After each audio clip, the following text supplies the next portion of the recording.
dari yang orang yang muda, yang masih muda, apalagi kalau misalnya kita ngomongin, kayak kemarin minggu lalu, gue baru ada acara bareng Bursa Efek Indonesia di Manado.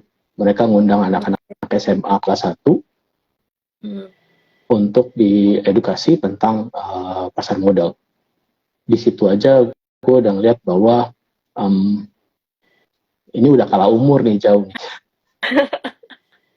Kalau seandainya mungkin saat gue umur begitu, gue tahu tentang ginian, gue tahu tentang ilmu pasar modal dan lain-lain, gue punya banyak waktu untuk belajar, gue udah punya banyak waktu juga untuk explore diri gue, dalam artian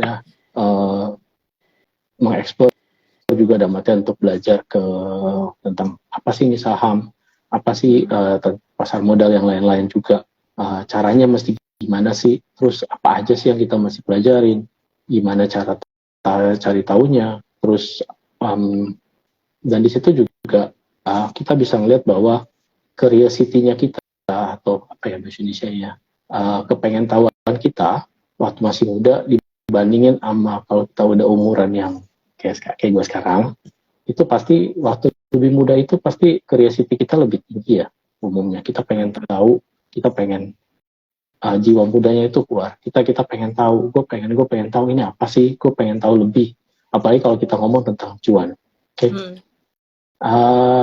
Dari curiosity-nya itu kita juga akhirnya bakal timbul dari satu yang namanya gue bilang keinginan untuk kita untuk belajar, willing to learn, karena kita tahu ini kita ngomongin tentang cuan, apalagi kita ngomong tentang cuan, jadi ini apa sih yang gue mesti pelajarin bener supaya gue bisa make money di pasar modal. Kalau kita bandingin dengan kita comparing waktu aja, gak usah ngomongin umur lah ya, agak sensitif. Iya, kita ngomongin waktu aja. Itu sensitif.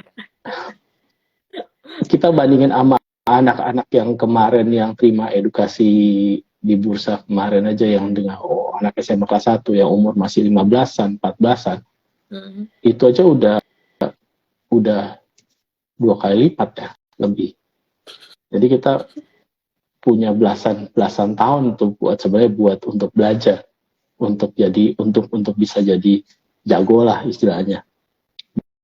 Sedangkan kalau sekarang ya umumnya kan kalau orang udah lebih umuran, niat buat belajarnya itu kadang-kadang udah rada redup dikit, semangat belajarnya udah agak lebih turun dikit dibandingkan sama mereka yang masih muda-muda. Jadi ya keuntungannya sih buat mereka itu ya, kalau buat aku lihat.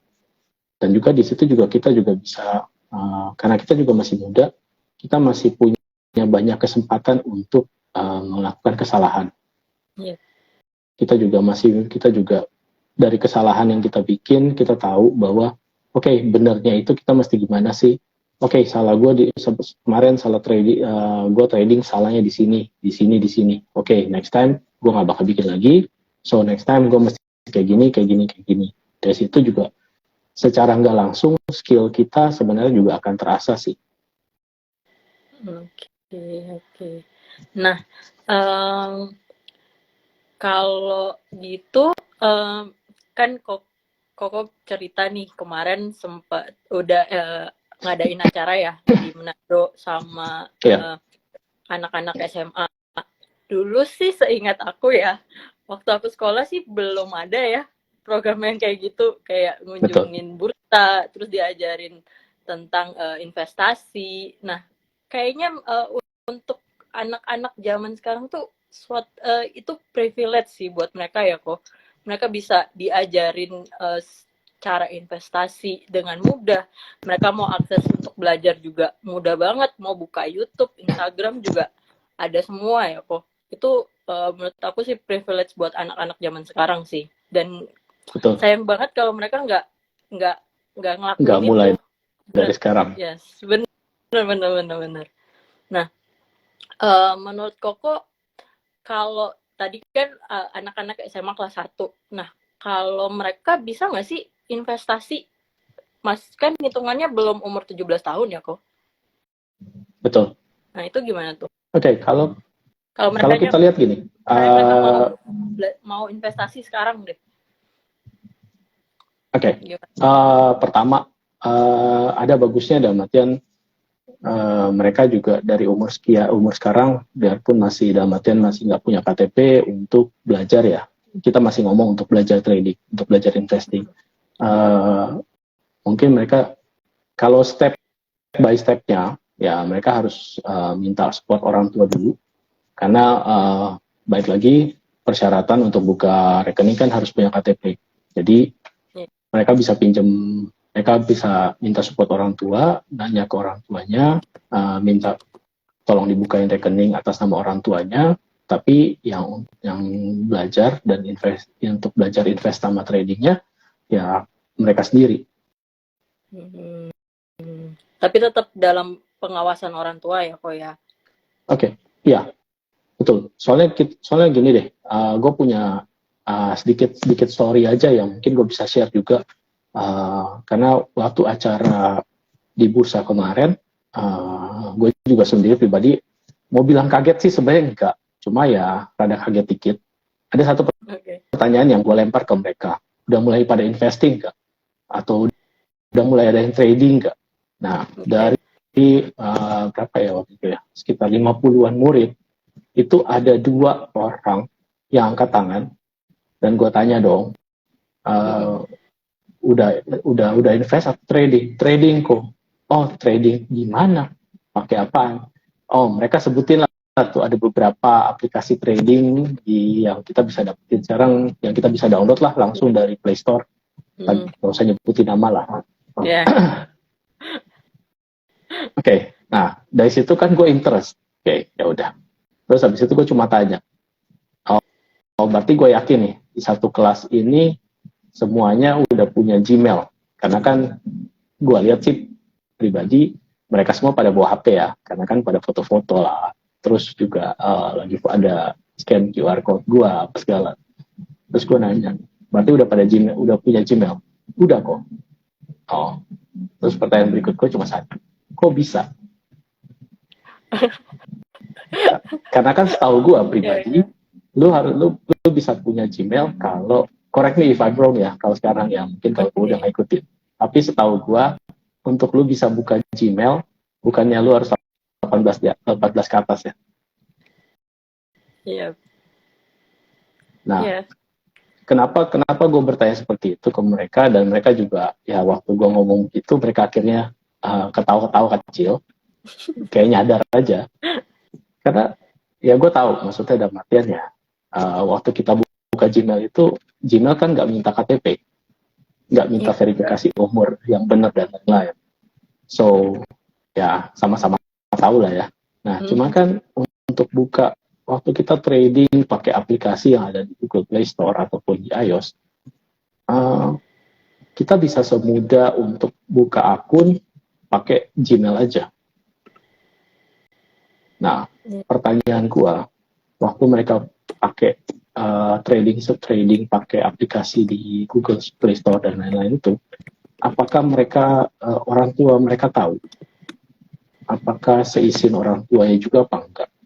Apakah mereka benar-benar dapat edukasi yang benar atau enggak? Kan permasalahan sih buat gue yang penting itu ya. Justru buat gue pribadi, kalaupun mereka kayak sekarang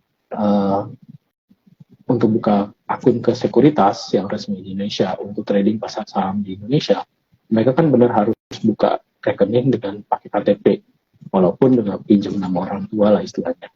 Nah, tapi kan di situ kalau mereka sampai pakai nama orang tua, pinjam KTP orang tua, berarti minimal orang tua mereka tahu dan orang tua mereka mengawasi. Dan justru lebih bagusnya lagi adalah orang tua mereka justru support dong harusnya ke anaknya untuk mulai investing atau trading.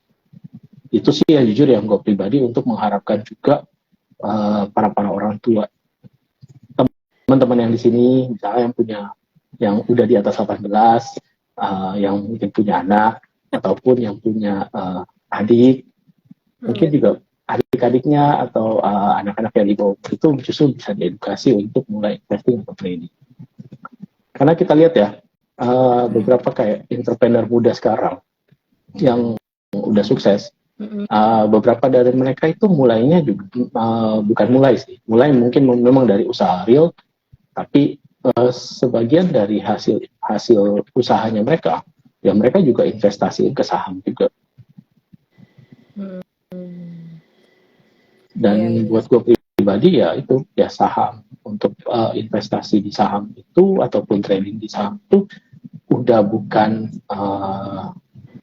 hanya khusus buat orang-orang tua aja ya. Justru kelihatan justru sekarang anak-anak muda justru yang lebih gencar kelihatannya. Ya, kemarin untuk laporan tahun lalu sih banyakan Gen Z ya untuk investor Gen Z dan milenial. Oke. Jadi kayaknya mereka udah mulai udah lebih aktif lah, udah mau investasi, udah mulai melek finansial. Amin.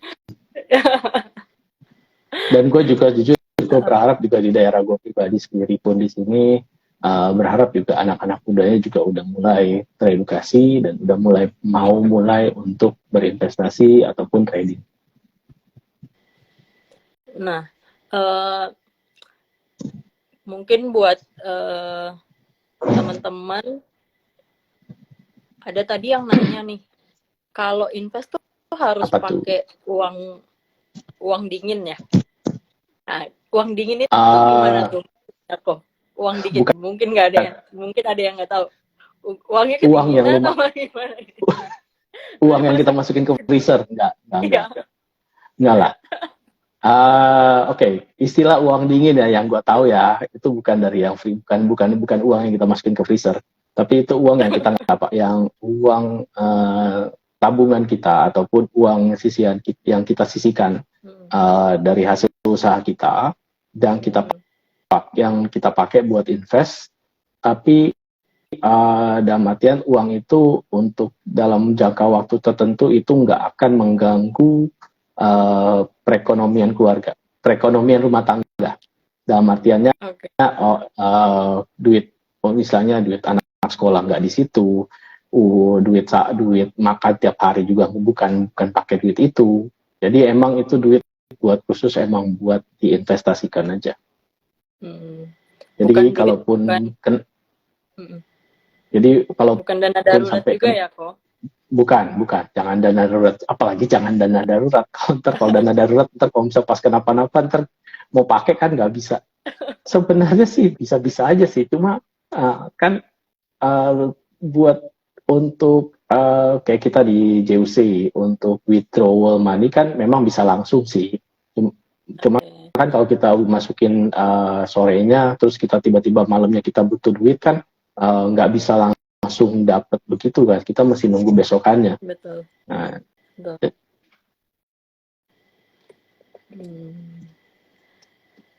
Ya benar-benar. Nah buat teman-teman yang belum pada tahu di JUC kalian udah bisa withdraw di hari yang sama selama cashnya saldonya tersedia ya guys.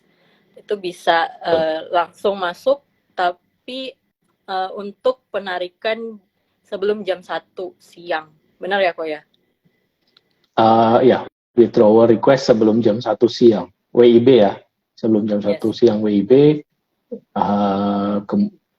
dananya akan masuk ke rekening teman-teman itu pada hari yang sama. Kalau request withdrawalnya itu udah lewatnya jam 1, kayaknya masuk ya besok hariannya, besok paginya harusnya sudah masuk. Betul, bakalan masuk besoknya guys. Kalau kalian requestnya setelah jam 1. Tapi kalau di aplikasi sekarang udah di join yang baru tuh udah kelihatan tuh kok saldo tersedianya. Jadi kita bisa tahu kita bisanya ngambil berapa banyak untuk withdraw. Kayak gitu teman-teman yang belum pada tahu bisa langsung download kalau belum download aplikasi Join Mobile 2. Oke, kita lanjut. Jadi kita withdraw udah nggak perlu kontak-kontak sales lagi ya, langsung dari aplikasi aja udah bisa sekarang. Langsung dong, tinggal request aja lewat aplikasi. Bisa di. Apaan tuh request dari ke sales? Udah nggak zaman ya? Udah nggak zaman tuh. Jadi langsung saya sekarang. Bener. Nah, ini kok aku baca beberapa Q&A ya. Ini ada banyak yang mau nanya-nanya tentang saham nih kok. Mungkin kita jawabnya terakhir aja ya buat yang review emitennya. Review saham ya, review emiten. Oke. Ya. Ini deh, saran bagi ibu rumah tangga yang ingin mulai investasi saham gimana? Gimana tuh kok? Buat ibu rumah tangga. Bentar, ini gimana apanya nih? Kalau buat gue pribadi sih sebenarnya nggak masalah ya sebenarnya. Karena ya contohnya ya susah yang ngambil contoh istri sendiri ya. Tapi juga banyak kok istri teman-teman gue juga yang invest di saham, yang mereka juga kalaupun ada ya gue tau lah ibu rumah tangga juga sibukan seharian juga banyak kerjaannya. Tapi kan dalam artiannya walaupun gitu tetap kita kerja kan nggak 24 jam ya. Jadi masih ada jam-jam tertentu yang kita masih bisa untuk free time lah. Nah free time itu yang mungkin kita bisa pakai buat review saham gue hari ini gimana ya, saham yang gue masuk hari ini besok masuk yang saham yang hari ini, yang kemarin yang gue beli ataupun beberapa hari lalu pergerakannya gimana ya. Nah jadi buat gue sih sebenarnya nggak masalah ya.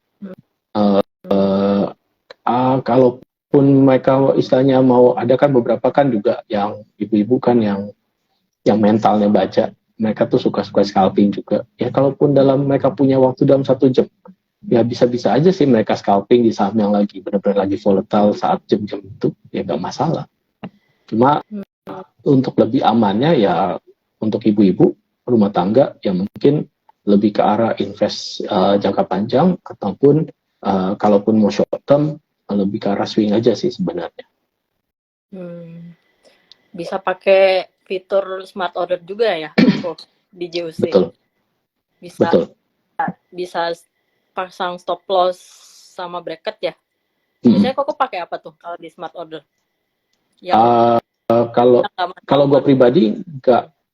Kalau gue pribadi nggak pakai karena ya mau nggak mau ya gue masih pantau market tiap hari kan. Tapi kalau buat untuk yang mau pakai boleh pakai di smart order ataupun pakai di yang kita ada fitur GTC ya. Kita kalau yang fitur GTC itu pun kita bisa leave it sampai beberapa hari kemudian, dalam artian gue pengen collect nih, pengen ngumpulin let's say kayak BRI misalnya di harga 4.500, ya udah kita bisa pasang BRI di harga 4.500 dalam waktu let's say berapa, seminggu.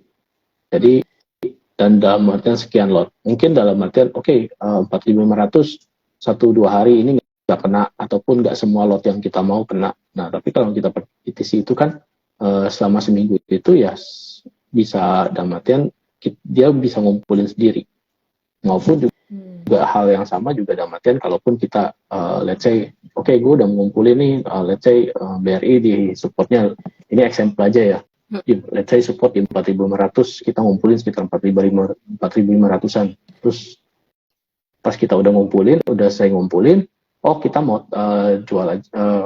jual BRI-nya let's say di harga 5.000-an, entah berapa bulan kemudian.